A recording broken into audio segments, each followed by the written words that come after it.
Good morning बच्चों। आज की क्लास में हम लोग some basic concept of chemistry के लास्ट लेक्चर नंबर 13 की बातचीत करने के लिए इकट्ठा हुए हैं। लेक्चर 13 में हमारे यहाँ टॉपिक दिखाई दे रहा है स्टोइकियोमेट्री एंड लिमिटिंग रिएजेंट।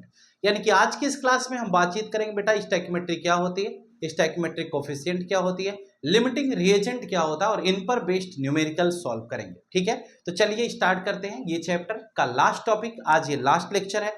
यानी कि some basic concept of chemistry के टोटल जितने भी लेक्चर्स थे वो कंप्लीट हो चुके हैं। ये लास्ट हम पढ़ा रहे हैं। 13 लेक्चर में ये चैप्टर कंप्लीट हुआ है। 14th 15th लेक्चर जब हम आगे अपलोड करेंगे तो वहां पर हम आपको एनसीईआरटी एक्सरसाइज, एक्टिविटी के क्वेश्चन, इस तरह की तमाम बातें डिस्कस करेंगे। अभी हमें आज की क्लास में केवल ये डिस्कस करना है कि स्टोइकियोमेट्रिक कोफिशिएंट क्या होती है, स्टोइकियोमेट्री होती क्या है, इसकी मीनिंग क्या है और इस पर बेस्ड न्यूमेरिकल कैसे सॉल्व करते हैं। और साथ ही साथ हम लिमिटिंग रिएजेंट के बारे में भी बातचीत करेंगे कि लिमिटिंग रिएजेंट क्या होता है, कैसे पाया जाता है, रिएक्शन में उसको हम पहचानते कैसे, इस तरह के तमाम विषयों पर बातचीत करेंगे। तो चलिए स्टार्ट करते हैं। What is stoichiometric coefficient? बेटा चलो देखिए, चैप्टर हमारा some basic concept of chemistry का यह लास्ट लेक्चर, जहां पर हम स्टोइकियोमेट्री के बारे में बात करेंगे। स्टोइकियोमेट्री ये टॉपिक है हमारा, इसमें डिस्कस करते हैं क्या होती है ये।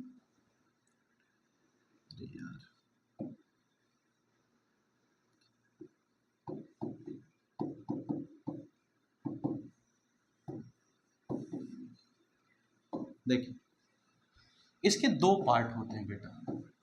ठीक है, अब इसमें जो दो पार्ट होते हैं उसे हम पढ़ते हैं पहले कि कौन से वो दो पार्ट हैं। एक को हम स्टोइकियोन कहते हैं और दूसरे को मेट्रॉन कहते हैं। एलिमेंट का मेजरमेंट इसे बोला जाता है। यानी कि एक पार्ट हमारा होता है स्टोइकियोन और दूसरा पार्ट इसका है मेट्रॉन। ये दो पार्ट में हम इसे डिवाइड करते हैं। अब इसका मतलब, इसकी मीनिंग होती है एलिमेंट और उसकी मीनिंग होती है मेजरमेंट। यानी कि इसमें हम पढ़ते हैं मेट्रॉन मतलब होता है बेटा मेजरमेंट। यानी कि मेजरमेंट और एलिमेंट ये दो पार्ट में हम इसको पढ़ लें। स्टोइकियोमेट्री मतलब एलिमेंट का मेजरमेंट। यानी कि हम इसको अगर डिफाइन करने की बात करें तो इसके अंतर्गत हम पढ़ते क्या है, तो हम पढ़ते हैं it deals with the study of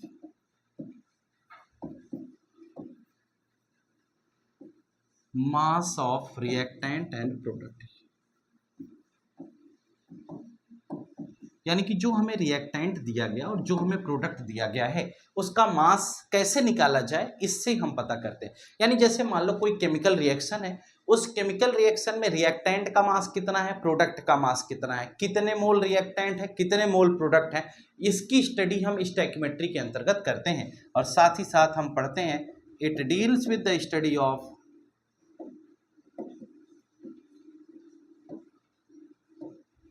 number of moles of reactant and product, number of moles of reactant and product। यानी रिएक्टेंट और प्रोडक्ट के नंबर ऑफ मोल्स की स्टडी के बेसिस पर भी बातचीत करते हैं। यानी कि स्टोइकियोमेट्री ये जो टॉपिक हमारे सामने दिखाई दे रहा है, इसमें स्टोइकियोन और मेट्रॉन दो टर्म्स हैं। स्टोइकियोन मतलब होता है एलिमेंट और मेट्रॉन मतलब होता है मेजरमेंट। तो बेटा हमने ये डिस्कस किया कि स्टोइकियोमेट्री होती क्या है। जैसे अब ये तो हो गई ज्ञान की बात जो बोर्ड पर लिखी गई, अब काम की बात सुनते हैं।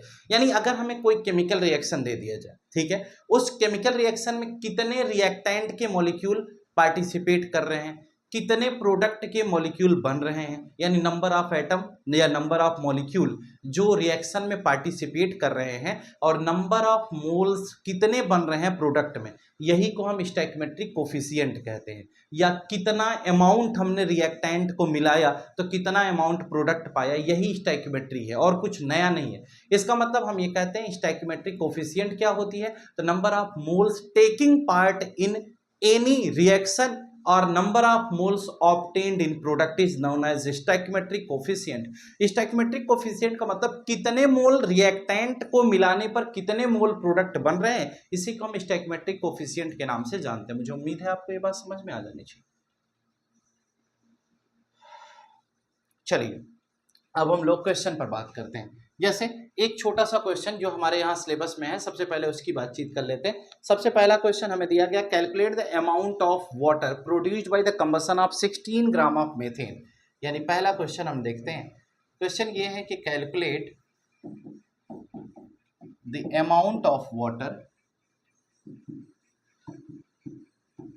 ठीक है, produced on combustion of, produced by combustion of 16 gram of water, 16 gram of methane, यानी ये CH4 है। CH4 मतलब मेथेन, यानी मेथेन का अगर हम कंबसन करते हैं तो 16 ग्राम मेथेन का कंबसन करने पर कितने ग्राम वाटर बनेगा। जरा देखिए, पहले केमिकल रिएक्शन लिखेंगे इसके सॉल्यूशन में। CH4 को हम कंबसन करेंगे तो O2 की प्रेजेंस में ट्रीट किया, तो हमें पता है कंबसन रिएक्शन में कार्बन डाइऑक्साइड और हाइड्रोजन यानी कि वाटर का फॉर्मेशन होता है। अब इस केस में अगर हम इसे बैलेंस करने की बात करें तो यहाँ पर कार्बन 1 है, कार्बन 1 है, हाइड्रोजन 4 है, हाइड्रोजन 2 है, तो हमने कहा इसको हम ऐसे बैलेंस कर लेते हैं, तो ये हाइड्रोजन हमारा बैलेंस हो गया। ऑक्सीजन को हम यहाँ से बैलेंस करें, ठीक है। और हम एक चीज ये भी पढ़े हैं कि अगर हमें इसको बैलेंस करना होता है तो हम एक फॉर्मूला भी पढ़ते थे 3n+1/2 करके, है ना। ये फॉर्मूला जैसे ये होता था CH4, अब इसको फॉर्मूला पढ़ते 3n+1/2, यानी कि इसमें इतना O2 प्रेजेंट होता है बेटा, और इसमें NCO2 होता है और n+1 H2O होता है, ठीक है। ये हमें पूरा का पूरा पढ़ाया जाता है कि जितने कार्बन होंगे उसी के बेसिस पर बात करेंगे। जैसे इसमें देखिए कार्बन कितने हैं, 1 है, तो कार्बन 1 है तो NCH4 भी बनेगा, तो 1CH4 हो गया, है ना। और जब इसको हम बैलेंसिंग में ले जाएंगे तो 1+1+1/2, तो अगर आप देखिए तो CH4 ये 2 और 1, 3n+1/2 बोला गया था ना, तो आपने देखा 1 और 1 2/2, गलत हो गया क्या, O2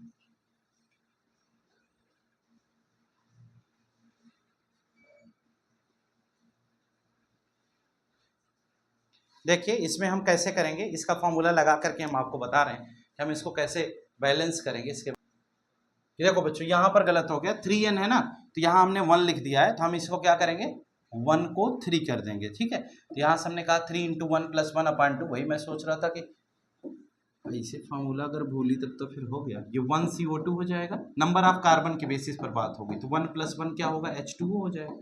अब जरा देखो तो यहाँ से क्या आया 1CH4 आ गया, बैलेंसिंग सिखा रहा हूँ ये, 3 1 4 और 2 से डिवाइड कर दोगे तो 2O2 बनेगा, और इसका मतलब 1CO2 हो गया, और यहाँ से क्या हो गया 1+1 2H2O हो गया। आप जरा देखिए ये जो बैलेंस इक्वेशन नीचे लिखा हुआ है क्या वही ऊपर लिखा है, जी हाँ। अगर कोई बड़ा केस बनता है तो हमें सोचना पड़ जाता है, ये फॉर्मूला हमें ध्यान रखना है, ये वाला। जैसे छोटा था तो हम डायरेक्ट भी बैलेंस कर लेते हैं, अगर बड़ा कोई आ जाता है तो वहां बैलेंस करने में प्रॉब्लम होती है, इसलिए आप इस फॉर्मूले को याद रखें कि n यहाँ भी होगा 3n+1/2 होगा, n होगा n+1 होगा, तो आप किसी भी बड़े से बड़े इक्वेशन को आप बैलेंस कर सकते हैं। n का मतलब केवल ये ध्यान रखना कि n नंबर ऑफ कार्बन है, यानी कि कार्बन जो होंगे उसी के बेसिस पर बेटा हम बैलेंसिंग करते हैं। तो ये हमारा तो हो गया कि इसको हम बैलेंस कैसे करते हैं, ये बैलेंसिंग सिखा रहा था। अब हम क्वेश्चन पे चलते हैं जहां पर हमें बातचीत करनी है, ये क्वेश्चन हमारा क्या है उस पर बात कर लेते हैं, जरा देखिएगा। क्वेश्चन में कहा गया कि 16 ग्राम मेथेन आपको दिया गया, एक शॉर्ट ट्रिक बताऊंगा, क्वेश्चन हर कोई क्वेश्चन आसानी से हो जाएगा, और दूसरा क्वेश्चन बताने की नौबत नहीं आएगी, इसी में हम सब डिस्कस कर लेंगे। जरा यहाँ समझना बेटा, कहा यह गया कि एक शॉर्ट ट्रिक हम बता रहे हैं आपको। शॉर्ट ट्रिक ये है कि आप इसी सीधा केमिकल रिएक्शन जो आपको दिया गया है, आप अपनी बुक में ये क्वेश्चन दिया होगा एनसीईआरटी में, तो वहां पर जाकर के परेशान होने का प्रयास नहीं करिएगा। यहां पर जरा समझिए, ये क्वेश्चन कह रहा है कि 1 मोल हमारे पास क्या है, मेथेन है। मेथेन कितना है, 1 मोल मेथेन है, यानी कि 1 मोल मेथेन है, और ये 2 मोल ऑक्सीजन है, 1 मोल CO2 है, और 2 मोल H2O है। अभी हमने देखा, हमने कहा कि 1 मोल मेथेन को बर्न करते हैं 2 मोल ऑक्सीजन के साथ, तो हमें 1 मोल CO2 और 2 मोल H2O मिलता है। इन्होंने कितने को बर्न करने को कहा, 16 ग्राम मेथेन को बर्न करने को कहा। तो अगर हम देखते हैं कि 1 मोल का मास कितना होता है, 16 ग्राम ही तो होगा, यानी ये 16 ग्राम। तो बैलेंस इक्वेशन देखिए, 12 और 4 कितना हो गया, 16 ग्राम। इसका मतलब 16 ग्राम मेथेन को बर्न करेंगे तो 1 मोल मेथेन को बर्न कर रहे हैं ना, तो 1 मोल मेथेन को बर्न करेंगे तो कितना मिल रहा है, 2 मोल H2O। तो यहां से आप कहोगे 1 मोल H2O का मास कितना होता है 18, तो 2 मोल का कितना हो जाएगा 36 ग्राम हो जाएगा, बस आंसर हो गया। अब आपको ये पता होना चाहिए क्योंकि 1 मोल H2O का मास 18 होता है, हमने पहले भी कैलकुलेट किया है, तो 18 इंटू 2 कर दिया 36 हो गया, और यहां पर 16 ग्राम मेथेन को बर्न करोगे तो 36 ग्राम वाटर मॉलिक्यूल मिलेगा। क्वेश्चन सॉल्व होगा, खत्म, बस इतना सा ही पूछा गया। अब किसी ने पूछा कि सर ये तो ठीक है, अब बताइए कि अगर हम 16 ग्राम मेथेन को बर्न करते हैं तो ऑक्सीजन तो 36 ग्राम मिलेगा, लेकिन कार्बन डाइऑक्साइड कितने ग्राम मिलेगा? तो ये 1 मोल कार्बन डाइऑक्साइड की बात हो रही है ना, तो 1 मोल CO2 का मास कितना होगा? 44 ग्राम, यानी कि इस केस में हमें 44 ग्राम CO2 मिल जाएगा। किसी ने फिर कहा कि अच्छा ठीक है, ये वाला छोड़ दीजिए। फिर किसी के जहन में ये सवाल आया कि दूसरा क्वेश्चन हम पूछते हैं, जरा देखो, यहां देखो, दूसरा क्वेश्चन ये है कि calculate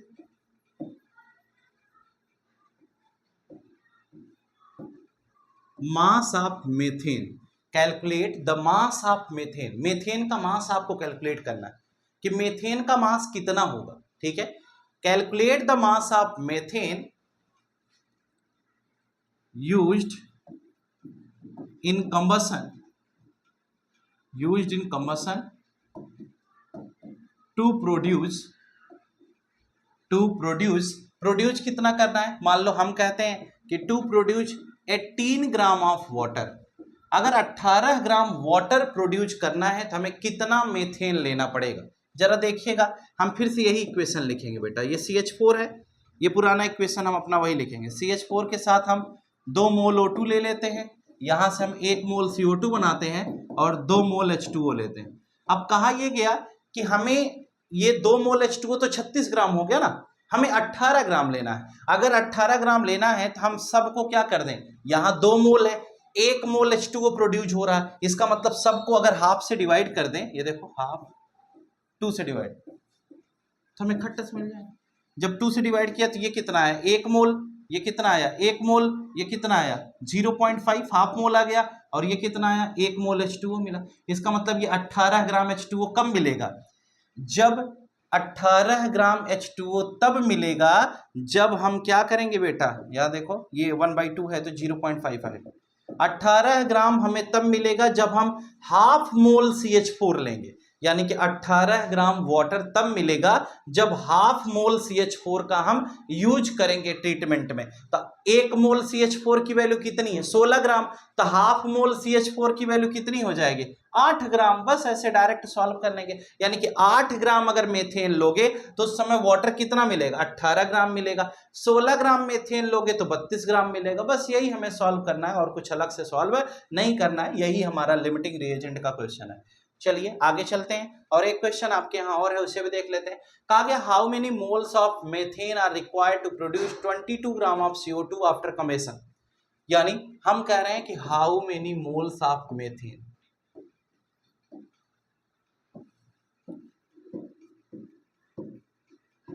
required to produce 22 gram of CO2, यानी 22 ग्राम CO2 प्रोड्यूस करने के लिए कितने मोल की रिक्वायरमेंट होगी? कुछ नहीं है, बस आसान सा क्वेश्चन। देखो, हमने कहा CH4 प्लस 2O2,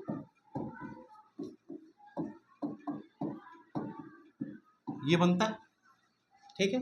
1 मोल CH4 है, 1 मोल CO2 बना है।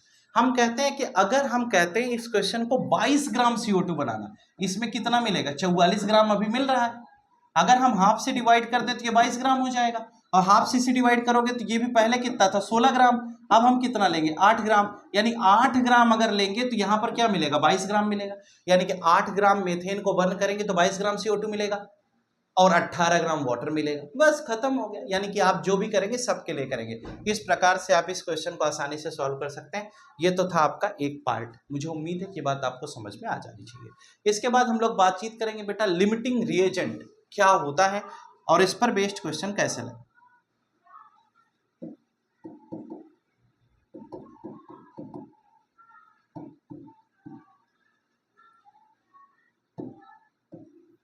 देखिए लिमिटिंग रिएजेंट क्या होता है।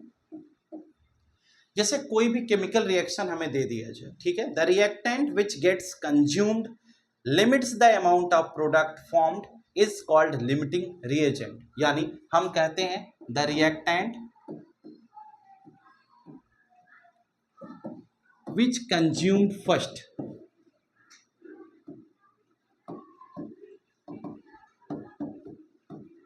and limits the amount of product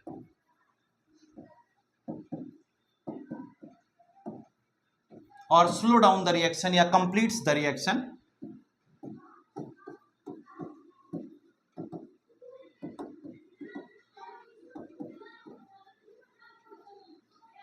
देखो is known as limiting reagent.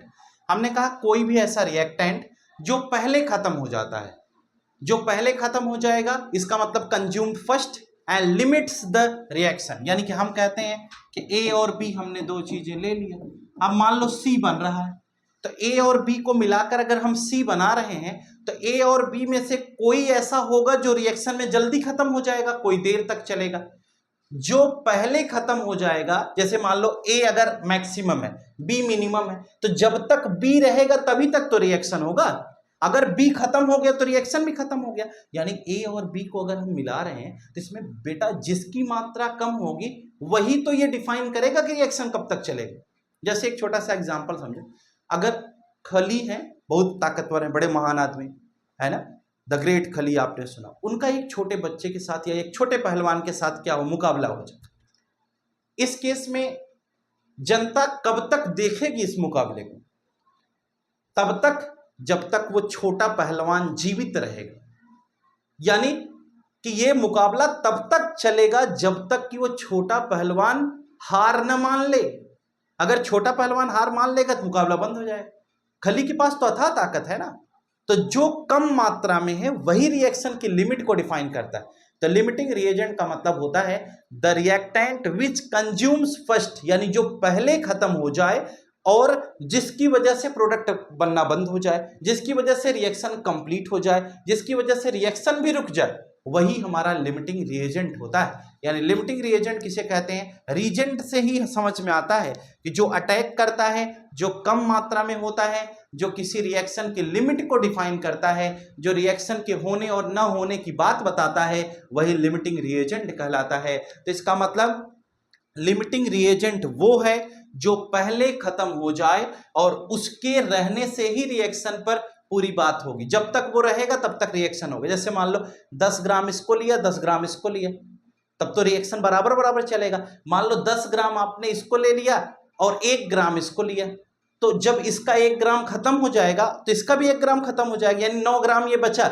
लेकिन अब तो 1-1 ग्राम दोनों का खत्म हो गया ना, तो वो 9 ग्राम बचा रहेगा रिएक्शन में। लेकिन रिएक्शन वो करेगा किसके साथ? 9 ग्राम। वो 9 ग्राम तो किसी के साथ रिएक्शन नहीं कर पाएगा ना। इसका मतलब ये जो 1 ग्राम हमने लिया जो कम मात्रा में था, जो रिएक्शन में सबसे पहले खत्म हो गया, वही रिएक्शन की लिमिट को डिफाइन करता है। रिएक्शन किस हद तक प्रोसीड होगा यह डिपेंड इस पर करता है कि जो लेस अमाउंट में है। तो इसका मतलब जो लेस अमाउंट में है वही तुम्हारा लिमिटिंग रिएजेंट हो गया। यानी जो रिएक्शन की लिमिट को डिफाइन करता है वह लिमिटिंग रिएजेंट कहलाता है। मुझे उम्मीद है कि ये लिमिटिंग रिएजेंट आपको समझ में आ गया होगा। अगर ये कॉन्सेप्ट आपको समझ में आ गया हो तो इस पर बेस्ड क्वेश्चन एनसीईआरटी एक्सरसाइज में दिया है एक क्वेश्चन, हम उसको डिस्कस करेंगे। वही क्वेश्चन इस बार नीट के एग्जाम में भी आया था। तो एनसीईआरटी की एक्सरसाइज सॉल्व कराते समय इस लिमिटिंग रिएजेंट पर बेस्ड उस क्वेश्चन का भी डिस्कशन करेंगे कि हम लिमिटिंग रिएजेंट के उस क्वेश्चन को कैसे सॉल्व करेंगे, क्या कॉन्सेप्ट अप्लाई होगा। ये सारी बात हम लोग आने वाले लेक्चर यानी कि NCERT Intex exercise and activity वाले पोर्शन में डिस्कस करेंगे, जो लेक्चर 14 होगा। लेक्चर 13 के साथ आज यहीं पर यह some basic concept of chemistry समाप्त होता है। अगर इस चैप्टर से रिलेटेड किसी प्रकार की कोई भी प्रॉब्लम, कोई भी क्वेरी आपको हो तो आप हमें जरूर मैसेज करें, कमेंट सेशन में जाकर लिखें, हमें इन्फॉर्म करें कि हमें ये टॉपिक सर समझ में नहीं आ रहा है या इस टॉपिक में हमें कोई एज सच प्रॉब्लम हो रही है। अगर ऐसा कुछ होगा तो एक डाउट सेशन हम रख देंगे जिसमें हम जो भी डाउट्स आपके आएंगे हम उसको नोट कर लेंगे और एक बार में हम उन सभी डाउट्स पर बातचीत कर लेंगे और जो भी क्वेश्चंस होंगे आपके, जो भी क्वेरीज होंगी, जो भी कॉन्सेप्ट आपको अच्छे से समझ में नहीं आया होगा उस पर हम विचार कर लेंगे। एनसीईआरटी बुक पढ़ें ज़रूर, NCERT line to line study करें। आपको जो भी मटेरियल, जो भी हमने अभी तक पढ़ाया है वो बिल्कुल एनसीईआरटी पर बेस्ड है। आप अगर पढ़ेंगे तो आपको एनसीईआरटी की line to line A to Z आपको समझ में आ जाएगी। ठीक है, हम आपके उज्जवल भविष्य की कामना करते हैं। फिर मिलेंगे नेक्स्ट चैप्टर के साथ, एटॉमिक स्ट्रक्चर या पीरियोडिक टेबल के साथ। आज के लिए फिलहाल इतना ही। Good night to all of you. Today class is over. Thank you.